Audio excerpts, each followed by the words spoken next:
Good morning, good afternoon, good evening, wherever in the world you might be. I am Nicole BC, and you know everything.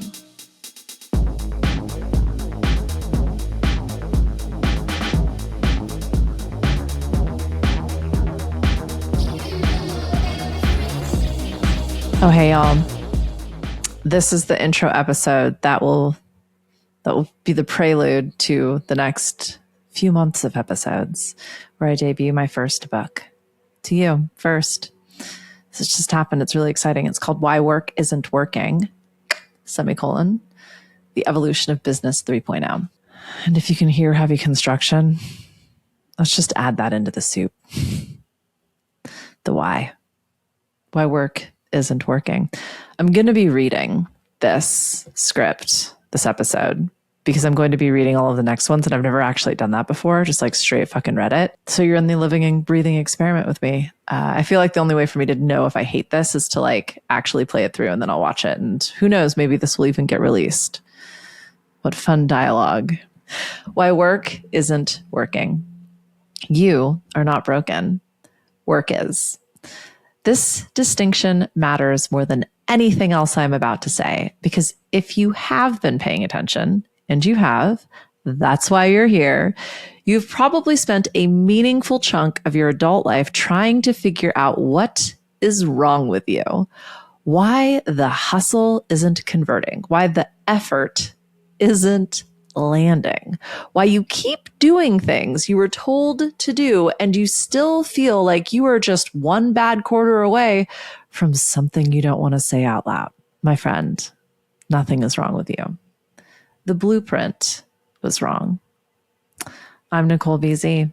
This is You Know Everything. And today I want to talk to you about something I have been thinking about so hard for the past 2 years / 25 years that I wrote a book about it starting about a year ago.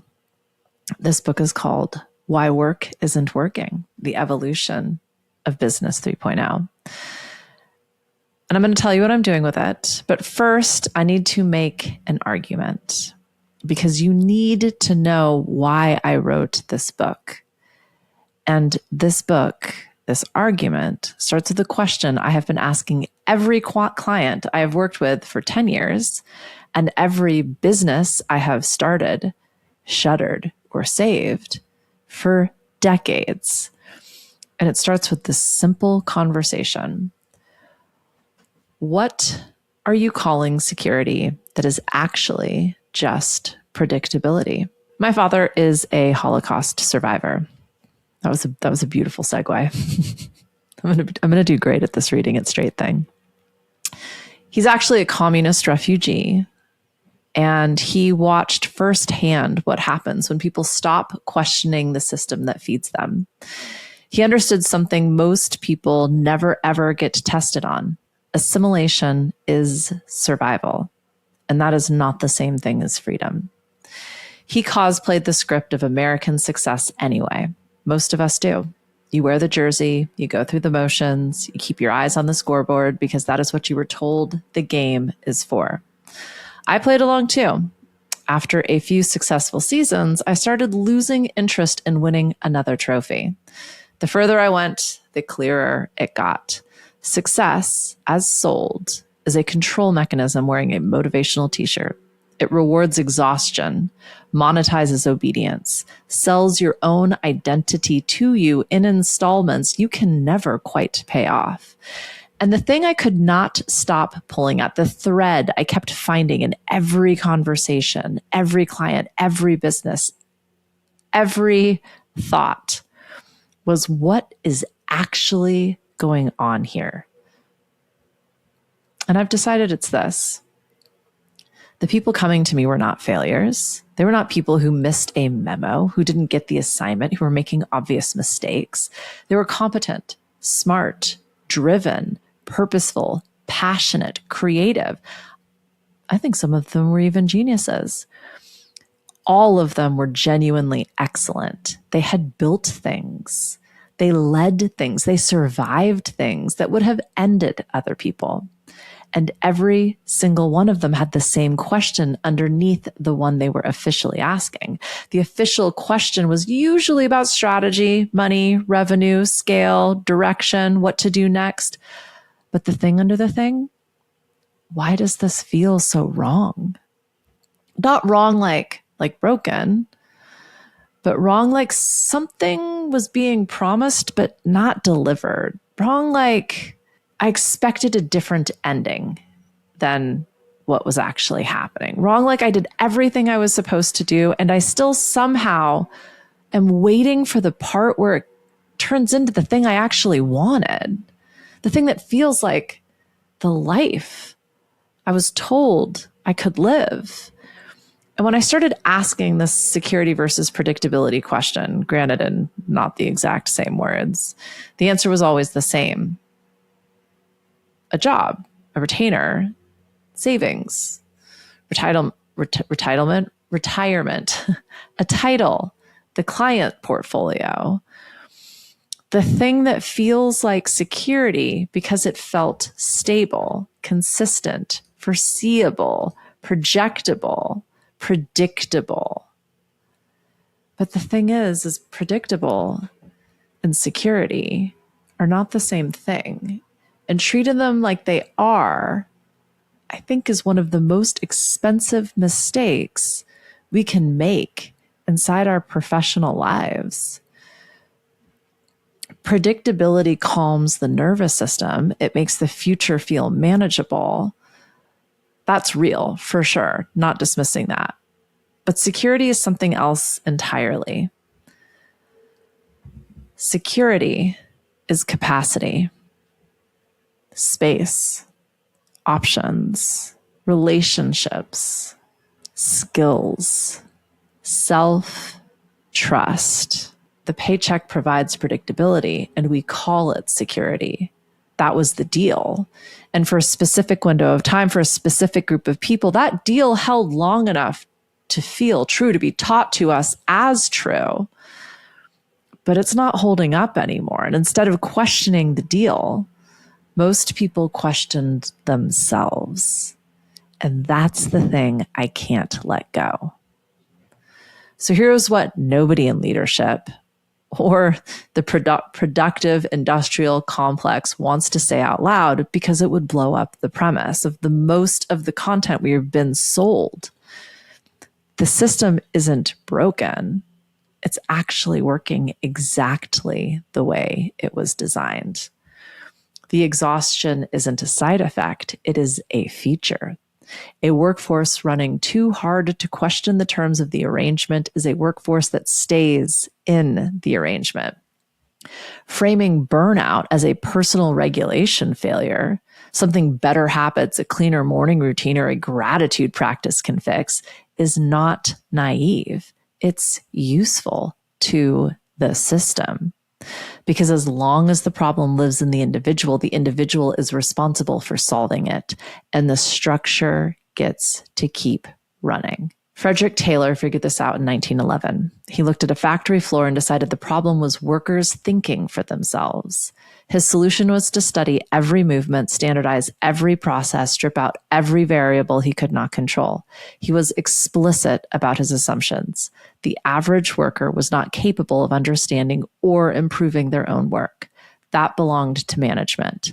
The worker's job was to execute, not to think. Those assumptions are still running in most organizations. They just got better outfits. KPIs instead of stopwatches, culture decks instead of supervisors, unlimited PTO that nobody takes because taking it sends a message nobody wants to send. The polish is new. The operating system is the same. And here's the part that makes people feel uncomfortable when they really sit with it. The system was not designed for everyone. The post-war era, everyone is nostalgic for. One income, one house, the pension, the ladder. That was only golden for a specific slice. White, male, straight, able-bodied, American-born. The GI Bill built suburbs that Black veterans were legally excluded from.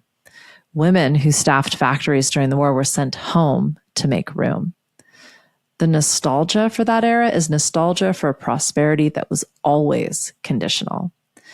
And now even the people it was designed for are getting squeezed out. That is the moment we are in. The system is finishing its own logic. And what is left on the other side depends entirely on how clearly people can see what is actually happening before they try and rebuild. Because the dangerous move, the one I watch people make constantly, the dangerous move is taking the rubble of the old model and rebuilding the exact same structure with newer vocabulary, calling it Business 3.0 while running Business 1.0 in a better brand kit, saying sovereignty while still reporting to every algorithm, being regenerative while building another funnel that smells like fear in a blazer. The words upgraded, the operating system didn't. That is what this conversation, that is what the book is actually about. How the hell did we get here? And why do we keep repeating the same problems over and over again? The data on this is not subtle. Gallup's 2025 State of the Global Workplace reports that 85% of global workers are disengaged. This costs $8.8 trillion annually. These people aren't just a little checked out. We are disengaged. We are showing up because we have to, not because the arrangement is producing what we actually need. 8.8 trillion is 9% of global GDP, out just disappearing. And not from laziness, from applying 1911 factory logic to human beings whose work requires creativity, judgment, and the capacity to give a damn. The World Economic Forum says 40% of workers' core skills will be disrupted by 2030. The fastest rising capabilities employers say they want are not technical. They are resilience, agility, leadership, social influence, self-awareness. The industrial definition of competence, reliable, legible, repeatable, it's expiring. Institutional trust is in free fall. Edelman documents it every year. Trust in government, media, employers, each other. The social infrastructure that made the old bargain feel real is thinner now than most people have experienced in their lifetimes. When institutional trust goes, the paycheck stops feeling like a promise. It starts feeling like a transaction. Transactions are much easier to walk away from. And AI just joined the chat. I want to be precise here because the conversation about AI is almost always imprecise in ways that serve anxiety instead of clarity. AI is not coming to take your job. AI is coming to ask whether your job meant anything at all. The work that can be genuinely replaced, not augmented, not assisted, replaced, was almost work that was always underdefined to begin with. Vague positioning, repeatable process dressed up as expertise, output that required your presence and availability rather than you. If AI can do it, the honest question is whether a human was ever the critical variable or whether you were just the most convenient container for the task. What AI cannot replace is taste, discernment, the specific lived pattern recognition that comes from being a particular person in a particular set of circumstances for a particular number of years.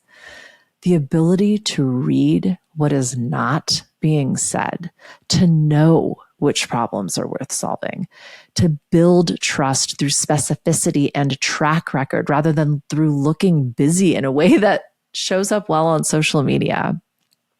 Those are not soft skills. In a world where information is cheap and automation is accelerating, those are operational advantages. AI is not the threat. AI is the mirror.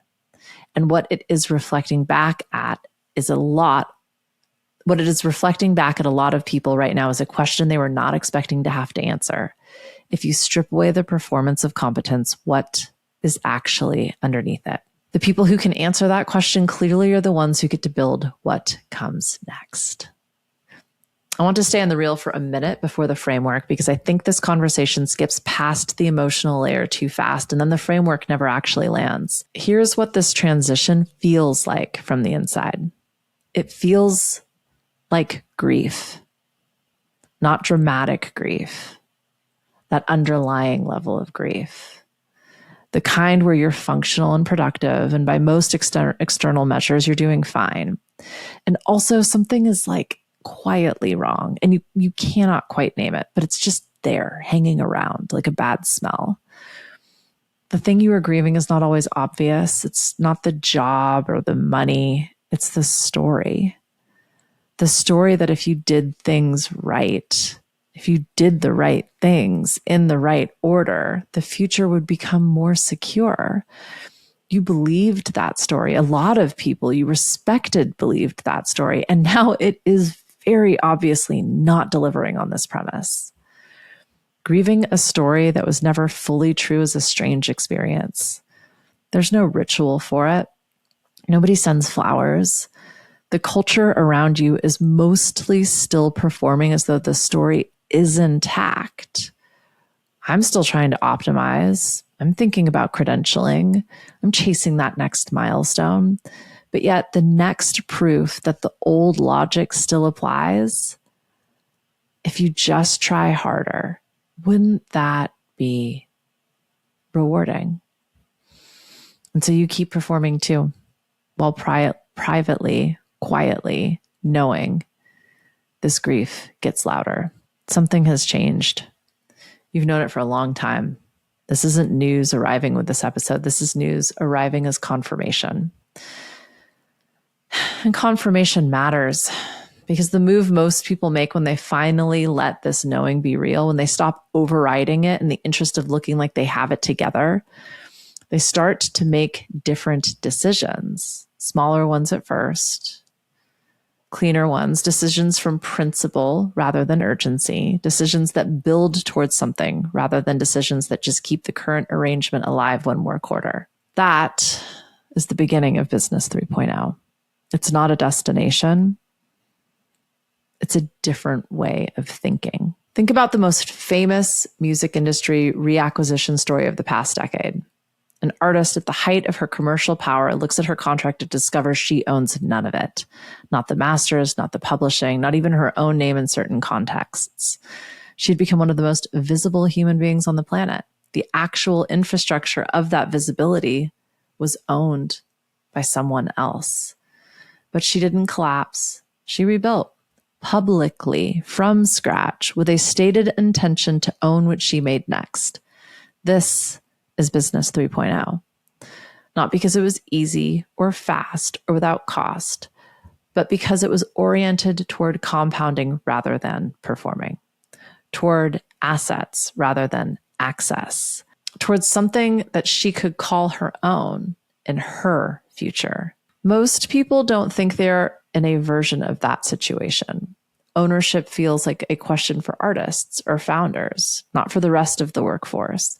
But the logic is identical. If your entire value lives inside someone else's structure, your access, your relationships, your reputation, your ability to do the work, your title, your literal label, what do you actually own?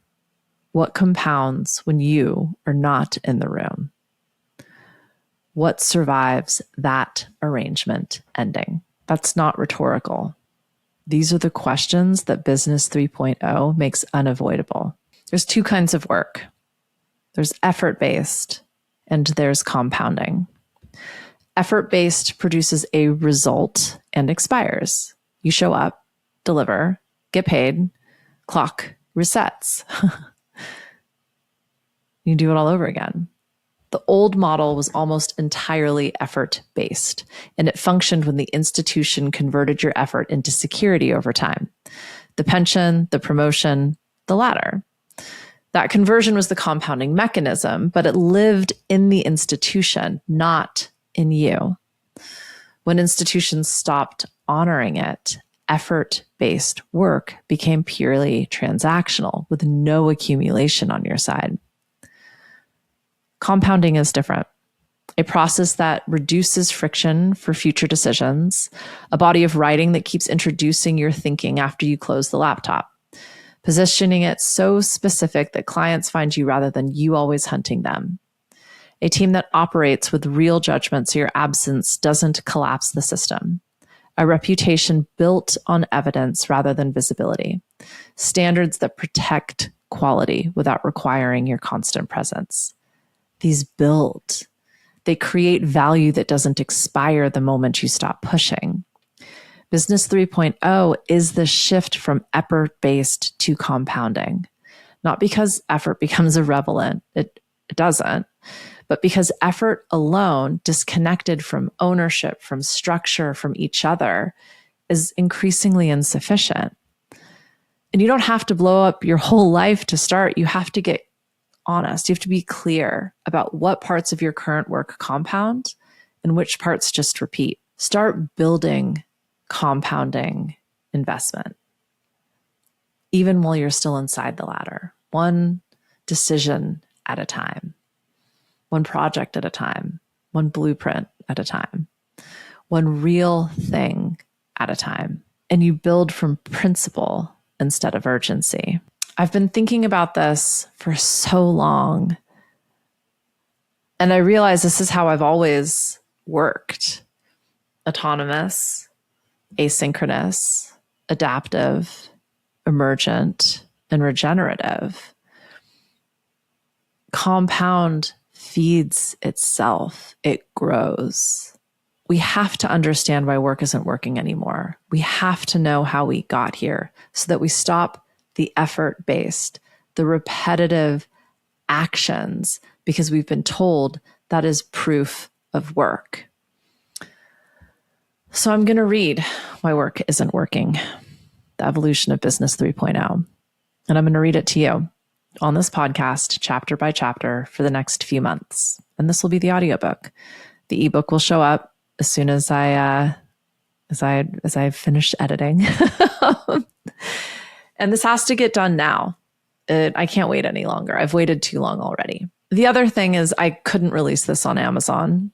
I couldn't self-publish in any of the standard methodologies because I believe that this is so important. It's why I've done this podcast. It's why I've done the work that I've done. And practically speaking, I know you. I know how you listen. You're in the car. You're doing 10 different things at once. And this just shows up in your subscription podcast once a week. And I think it's going to do all of us good to hear this out loud. I cannot wait to hear your response on this. And I would love if you felt like someone else needed to hear this and for you to share it with them. Give them the book. Give it all away.